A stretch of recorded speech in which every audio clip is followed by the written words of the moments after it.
Bonjour à tous, la paracha de la semaine, paracha de Teruma. Alors, nous nous trouvons juste après le don de la Torah. Et là, Hachem donne l'ordre au Bnei Israël, vous allez me bâtir un sanctuaire dans ce monde. Et là, la paracha commence et nous dit qu'il y a des matériaux que Hachem demande pour construire ce sanctuaire. Et essentiellement, les trois matériaux qui sont demandés, ce sont de l'or, de l'argent et du cuivre. Alors, il est marqué dans le Talmud, nos sages nous disent que la maison de Dieu doit exprimer la plus grande richesse. Et elle exprimait la plus grande richesse. La preuve en est que même les écuelles avec lesquelles on faisait boire les agneaux avant le sacrifice, ces écuelles-là étaient aussi en or. Pour nous dire qu'il fallait exprimer le plus grand faste et la richesse à l'intérieur de la maison de Dieu. Alors, la logique voudrait que, bien finalement, tout soit en or, réellement. Pourquoi utiliser aussi des matériaux moins nobles, comme l'argent et bien sûr, comme le cuivre? Pourquoi, si tout était en or? Alors, n'essaye pas de me répondre qu'ils n'avaient pas assez d'or, qu'il fallait une grande quantité, car les Juifs sont sortis d'Égypte avec tout l'or du monde qui était amassé en Égypte. Donc, on voudrait savoir pourquoi le sanctuaire d'Hachem, Hachem n'exige pas uniquement le plus beau des matériaux, l'or. Alors pour comprendre cela, on va ramener les trois avis qui sont mentionnés, à savoir quand est-ce qu'Hachem a demandé au peuple de lui bâtir une demeure. Alors il y a trois avis. Il y a un avis qui dit que c'est juste après le don de la Torah. Le deuxième avis dit que c'est juste le jour de Yom Kippour, le jour avec le pardon pour la faute du veau d'or. Et là, Dieu demande à bâtir une demeure. Troisième avis, l'ordre de construire le temple a été donné avant le veau d'or, mais les dons concrètement ont été amenés par les Juifs après le veau d'or, avant le pardon. Alors, en d'autres termes, la question est à qui Dieu s'adresse pour bâtir sa demeure? Est-ce qu'il s'adresse à un peuple qui vient de recevoir la Torah, un peuple de tzaddik, un peuple de juste, un peuple de saint, comme un enfant qui vient naître, nous disent les sages?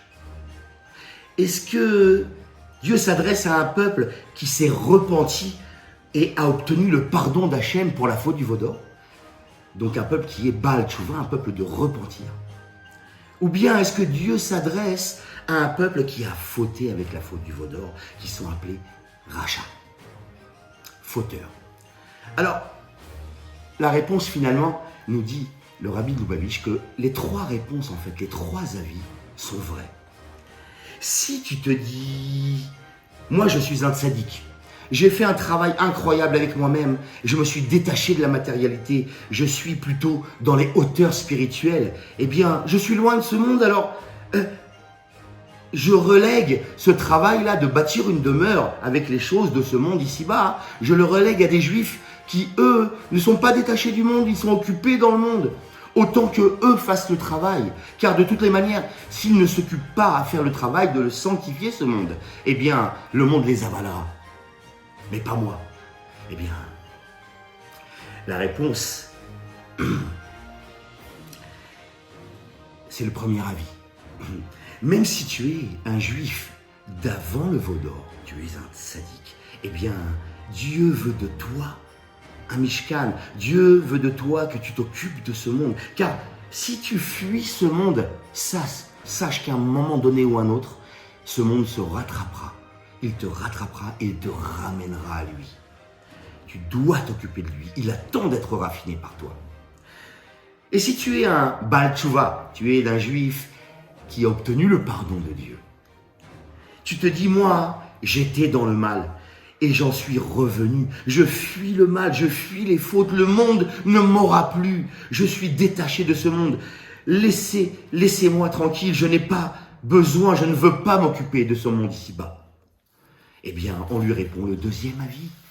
Si tu souhaites réellement que ta teshuva, ton repentir soit sincère et complet aux yeux d'Hachem, tu dois être dans le monde et le sanctifier. Tu dois bâtir une demeure pour Hachem dans ce monde. Et en fin de compte, si tu es un fauteur, tu te dis, moi, tant que je ne me suis pas repenti, c'est impossible pour moi de bâtir une demeure pour Hachem. Je suis en quelque sorte exempté, je n'ai même pas fait de teshuva. Eh bien, Dieu s'adresse aussi à toi, le troisième avis. Oui, même si tu ne t'es pas repenti, tu dois malgré tout faire le travail de faire résider Dieu ici-bas. Pourquoi? Parce qu'à la fin, la lumière de la Torah finira par te ramener dans le droit chemin. Eh bien, si vous voulez encore mieux, la preuve, nous dit le Rabbi, que le projet de bâtir un sanctuaire pour Hachem concerne tout le monde, le peuple tout entier, eh bien, la preuve en est dans l'arche d'alliance elle-même, l'endroit le plus saint, qui est finalement l'essentiel même de la demeure pour Dieu. Dans l'arche d'alliance, nous disent les sages, il y avait les premières tables de la loi, celles que les Juifs ont obtenues d'Hachem au moment du don de la Torah, lorsqu'ils étaient comme un enfant qui vient de naître. Ils étaient des tzadikim. Les premières tables de la loi font référence aux tzadikim. Oui, mais ces tables de la loi sont brisées, car il y a eu la faute.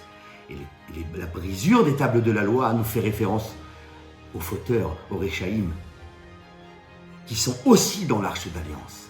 Et il y a enfin les deuxièmes tables de la loi, celles que le peuple a obtenues après avoir eu le pardon d'Hachem le jour de Yom Kippour, car ils se sont repentis. Donc en fait, finalement, on comprend maintenant pourquoi ces trois matériaux-là sont essentiels. Non, je ne me suffis pas de l'or, dit Hachem. Je ne veux pas qu'on me bâtisse une demeure ici-bas uniquement avec de l'or, avec des tzadikim.